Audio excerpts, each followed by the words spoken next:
listening to the Bible 126 show.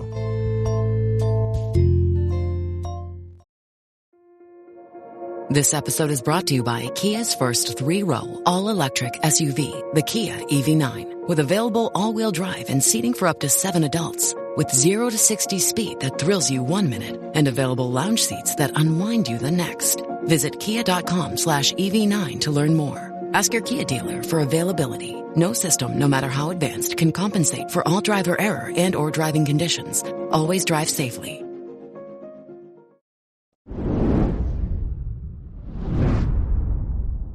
So I don't know if you guys if you're signed up for Joe's Substack, but if you haven't, you need to do that. He writes great articles there and sends them right to you or to your email on transhumanism.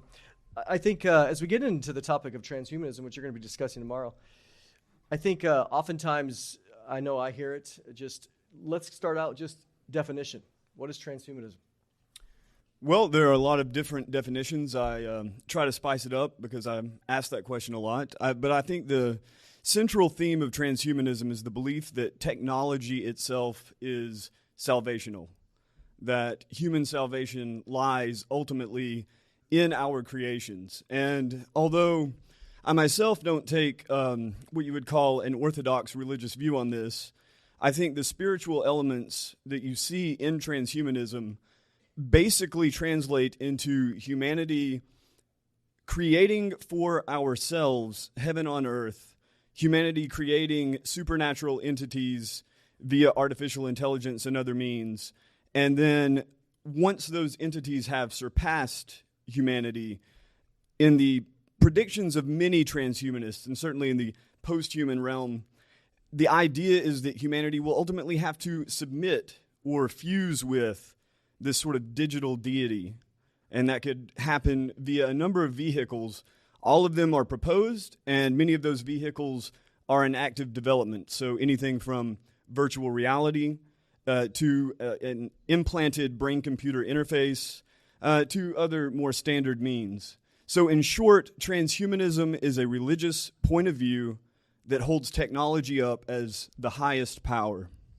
You know, talk about that, because that might seem very counterintuitive to people, and thinking that for the most part, talk about those that are on the leading edge, kind of the technological edge of these people aren't necessarily going to church every Sunday. And so when we think about religion, oftentimes we can think about that.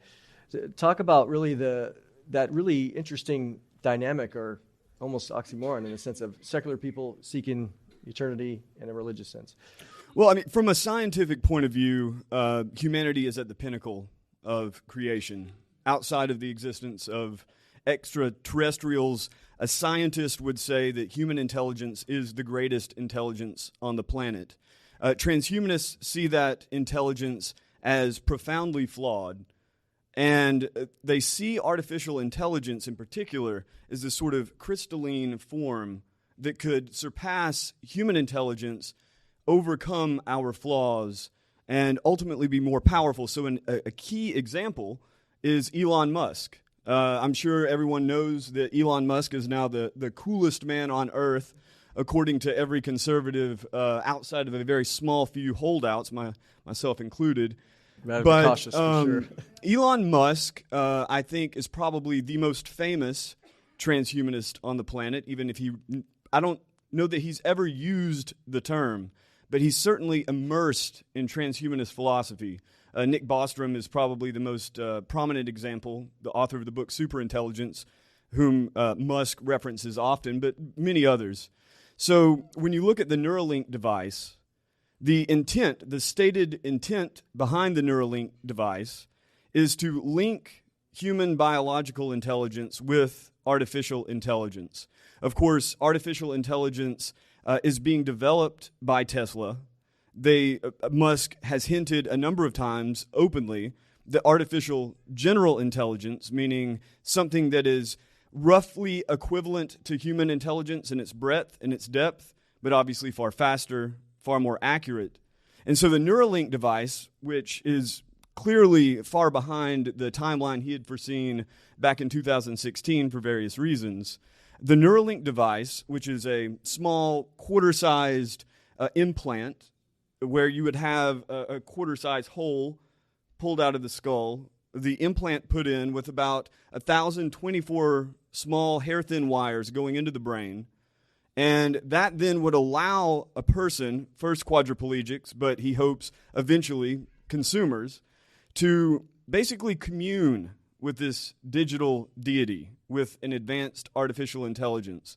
And his purpose, he says, is to spare humanity from the imminent dangers that would ultimately be posed by an advanced artificial intelligence. It would allow us to keep up, and it would allow us, again, to fuse with it, to merge man with machine, a human-AI symbiosis. And that's that symbiosis between man and machine, first articulated by a DARPA researcher back in the 60s, that is really at the core of transhumanism, the humanity as a transitional entity going towards something else, and technology being the means for humanity to transcend our earthly flaws and weaknesses and hopefully become, in some sense, to the extent that technology is the highest power, some sense divine in that view. In the sense of, as you mentioned, take the religious side out of it, in the sense of those that might have religious objections. Just strictly from a humanist perspective, you see all these things like Neuralink, and of course when Elon's presenting it, he's presenting it as a way that this is great, this is awesome, and in some ways this would be awesome for people that can't see or can't hear to have that opportunity. So with all these promises that are made of the benefits, what are, just from a completely human perspective, what are the risks? Why aren't we embracing this? Why not? What are we here to fear? You know, I think a lot of people are embracing it, far more than, it surprises me daily how many people are completely comfortable with the notion, if not of an implanted brain-computer interface, certainly a non-invasive brain-computer interface, of which many exist, right? And they're all obviously in development. But a non-invasive brain-computer interface, in theory, could accomplish the same thing. It would simply read the blood flow and the electromagnetic activity of the brain and translate that into something that could be used for command and control with a computer system. So, and then, of course, the input would be sensory as it is now. So, to the question of why reject it from a purely naturalist point of view, of which there are many people who are anywhere from agnostic to atheist who argue against this, according to the theory of evolution, human beings have evolved over the course of, you could say, 50 million years, if you look at the primates, or it would be something in the neighborhood of 6 million years if it looked at more human-like primates, and then with human beings themselves, ourselves, about 250,000 years of biological evolution to lead to this point. So when they say that technology is just simply an extension of evolution, it's just another phase in evolution in which humanity will step up, the theory of evolution doesn't hold that these entities made these drastic leaps. What we're talking about is basically the end of what evolution created and the beginning of what technological evolution would create. And all of the disruptions to our instincts, all of the disruptions to our neurological faculties, and ultimately all of the disruption to the social order, which we already see now, would, whether or not it ended up beneficially or a horrendous disaster, what you're talking about basically is the end of us, the end of Homo sapiens, and the beginning of what Elon Musk's, the mother of Elon Musk's children calls Homo techno. And I think that from a purely naturalist, physiological point of view, that hubris should be checked at every turn, because what we are is developed and integrated into the planet in a natural fashion. And what technology has done, particularly over the last 150 years, is to completely detach human beings from that natural order. And it has been devastating on the broader planetary ecosystem. And while Elon Musk obviously positions himself to be one who is actively promoting sustainability, I think that in the end, it's inevitable that an advanced technological society, especially of 8, 10, 12 million people plus, would be exponentially devastating on the planet, on the ecosystem. So, again, I myself am not a pure naturalist, but that's the argument. No, fair enough. When we think about just our culture as it relates to, Tim mentioned it, just the Hollywood culture, the movie culture, in the sense of how young people are being conditioned, how realistic is it to stop the wave of transhumanism? What do we do? I mean, if that's the goal, how realistic? So imagine that all of the goals of transhumanism are either possible or even inevitable. I think that the cultural momentum from Silicon Valley to academia, to the World Economic Forum, to the Chinese Communist Party, and various other entities around the world, the momentum towards these goals, the momentum towards that man-machine symbiosis is so powerful. I'm not sure that there is a way to stop it outside of, a freak solar flare or EMPs detonated with hydrogen bombs in the atmosphere, which I don't recommend that as a solution, by the way. And sending us back to the Stone Age, yeah. So, and I don't think anyone really wants to go back to the Stone Age. So how do you stop it? I don't know that any normal individual could, and I don't know that if Elon Musk decided to recant tomorrow, that he could stop it. Because that momentum is so powerful with such a deep history and so much money and so much reputation invested.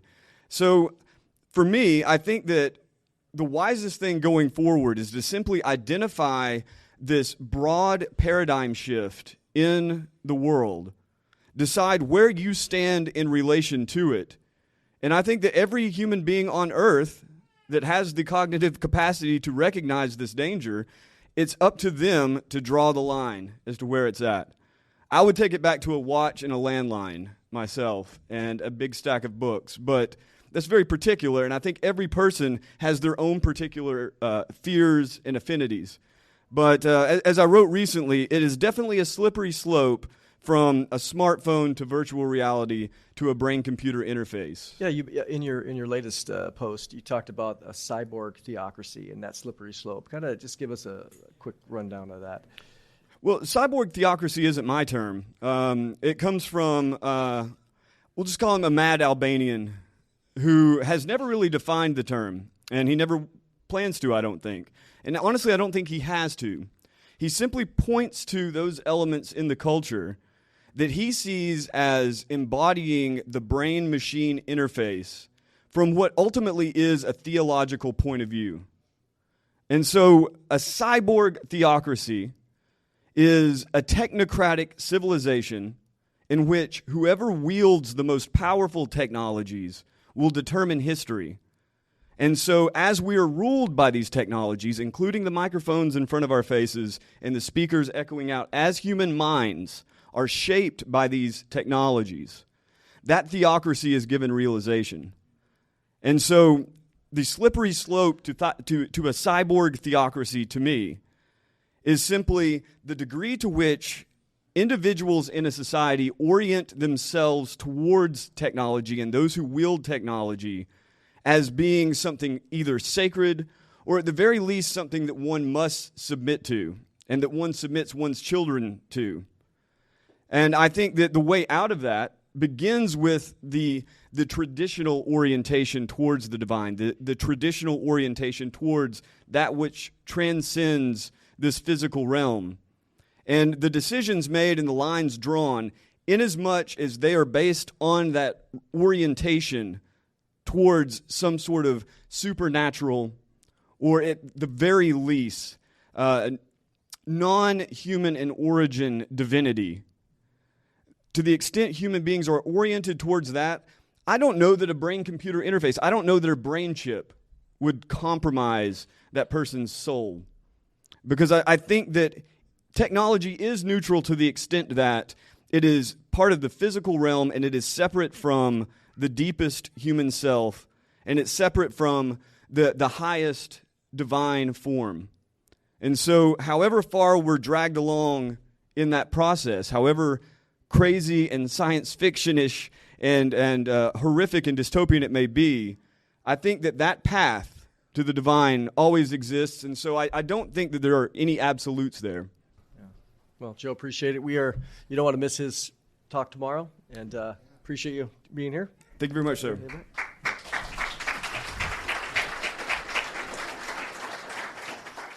Folks, the Birthright Conference was an extraordinary event. We filmed over 6 hours of content, including presentations from myself, Joe Allen, Gary Haven, and Mancow Muller, covering a variety of topics, such as theological perspectives on angels and how they relate to extraterrestrials, transhumanism and the post-human paradigm, UFOs and alien abduction, and the dehumanization and depopulation agenda of the globalist elite. The conference is now available for purchase in DVD, digital download, and long-term rental formats. Go to birthrightconference.com to secure your copy today.